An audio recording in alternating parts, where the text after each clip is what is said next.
Welcome, in front of me is a OPPO Reno7, and today I'll show you how you can format your SD card. So to get started, you'll want to open up your settings. From here, scroll all the way down to About Device, and then select Storage. Now at the bottom you'll find your SD card, so click on it, and this will give us somewhere here, there we go, option to format it. So you can see it's right at the bottom. Click on it. If you have some kind of screen lock on your device, for some reason we need to confirm it, even though we are already we have unlocked the device, so kind of weird. But anyway, from here, this will give us this window, so this will clear all data stored on the SD card, and this action cannot be undone. Format anyway.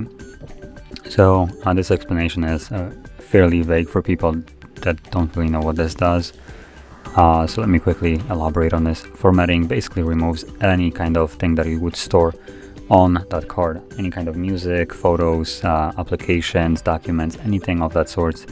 If you keep anything on that SD card, it will be removed. So if you would like to preserve some of those things, I probably would recommend you to take out the SD card, pop it into your computer, back up everything that you would like to keep, and then you can proceed by selecting Format here. Now this entire thing should take, there we go, a couple seconds, and as you can see, it's already finished. So that is how you can format your SD card. Now if you found this very helpful, don't forget to hit like, subscribe, and thanks for watching.